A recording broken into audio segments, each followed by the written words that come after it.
The morning air hung heavy over Tower Green as Anne Boleyn took her final steps. The once vibrant queen moved slowly toward the wooden scaffold, her delicate hands clutching a prayer book.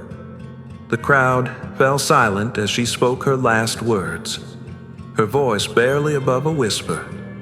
Then came the flash of steel, a single stroke meant to end her life. But something went wrong.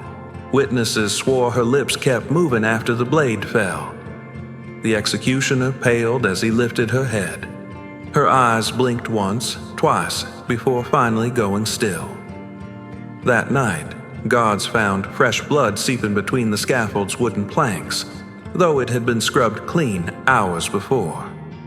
The tower's ravens, normally loud and restless, sat in eerie silence until dawn. In the centuries that followed, the stories grew. Guards reported seeing a pale figure wander in the battlements, her neck ending in mist where a head should be. Visitors claimed to hear rustling silk in empty corridors. The scent of roses would appear without warning, then vanish just as quickly. To this day, those who walk near the chapel at night sometimes feel an unnatural chill. Some hear whispers in a language not spoken for 500 years. And on the anniversary of that fateful morning, the tower's oldest clock always stops at exactly 8 o'clock. The stones remember, the air trembles, and if you listen closely in the quietest hour, you might hear the faintest echo of a queen's final plea for justice that never came. The first guard to see her was a man named Thomas Harrington. It was a cold November night in 1536, just months after the Queen's death. He swore on his life that a woman in white walked straight through the chapel wall, her head cradled gently in her arms.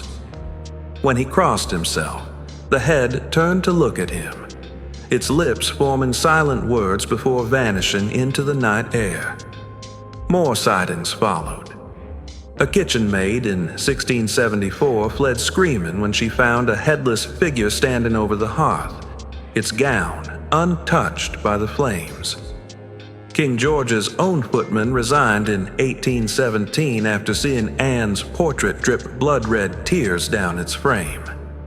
Even Winston Churchill, when he was First Lord of the Admiralty, reportedly paused during a late-night tour to ask, "Who is that woman in the old-fashioned dress?" only to be told no one else was there. Modern visitors still report strange occurrences. Security cameras capture blurry figures where no one stands. Tour guides tell of a cold spot that follows people through the Queen's house. And every year on the anniversary of her death, the tower's oldest raven disappears for exactly 8 hours, always returning at dawn with its feathers strangely scented of roses. Subscribe now to uncover the shocking truth about why the ravens never go near the execution site, a secret kept for nearly 500 years. Some say it's just stories, but ask any beefeater who's walked the tower at night. They'll tell you about the footsteps that echo behind you when no one's there, about the way the candlelight sometimes catches something moving just beyond your vision, and how, if you're very quiet, you might hear the faintest whisper of a woman singing a lullaby in French, a song Anne was known to sing to her daughter Elizabeth. The stones of the tower hold many secrets, but none so persistent as the ghost of its most famous prisoner. She walks, she watches, and if the stories are true, she's still waiting for justice. The chapel floor where Anne was buried has never rested peacefully. In 1876, workers repairing the stones discovered something that chilled them to the bone. The ground beneath was completely dry, except for one spot that remained perpetually damp. No matter how they tried, they couldn't stop the dark stain from seeping back through the new mortar. A century later, in 1979, a team of archaeologists using ground-penetrating radar made an unsettling discovery. The soil, where Anne's headless body supposedly lies, shows strange disturbances. The earth appears to have been rearranged, as if something had gotten up and walked away long after burial. Modern technology has only deepened the mystery. Thermal cameras detect a human-shaped cold spot that moves independently through the chapel. Electronic voice phenomena recorders capture whispers in 16th century French. Most disturbing of all are the digital anomalies, photographs that show extra figures where none stood, always wearing Tudor-era clothing. Subscribe now for our shocking finale, where we reveal never-before-seen evidence that could rewrite history. The tower's staff have their own rituals. They never lock the chapel doors completely, always leaving them slightly ajar. They avoid walking alone past Anne's portrait after sunset. And on the eve of her execution date, an extra place is set in the guardroom, complete with a goblet of wine. No one remembers when this tradition began, but every year the wine is found untouched in the morning, except for 1973, when the glass was drained to the dregs and left upside down. What truly happened to Anne Boleyn that May morning?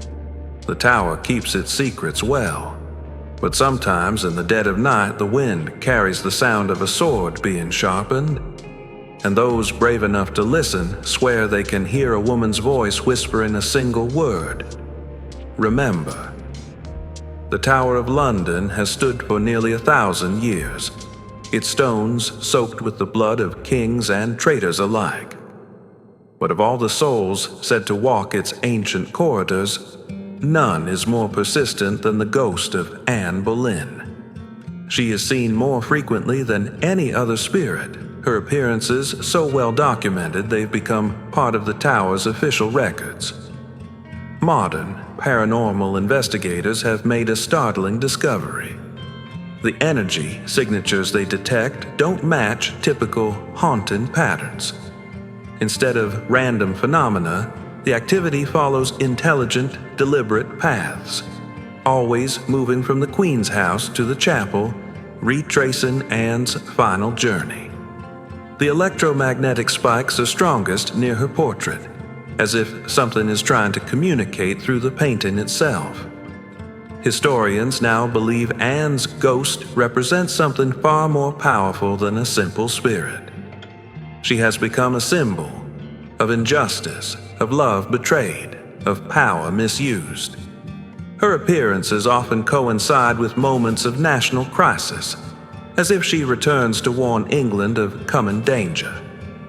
During World War II, multiple sentries reported seeing her walking the battlements during the Blitz, her head held high as bombs fell on London.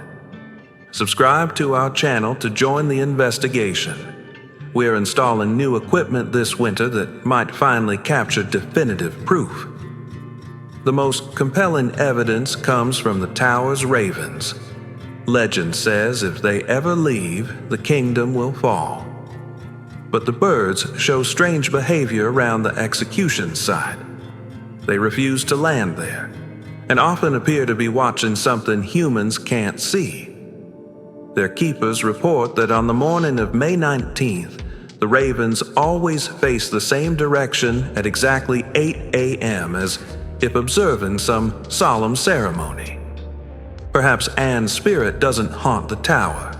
Perhaps she guards it, watching over the daughter who became England's greatest queen, waiting for history to finally clear her name.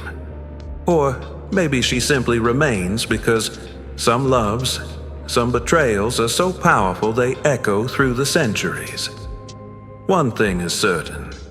When you stand on Tower Green at dawn, when the mist rises from the Thames and the first light touches the stones, you'll feel it too.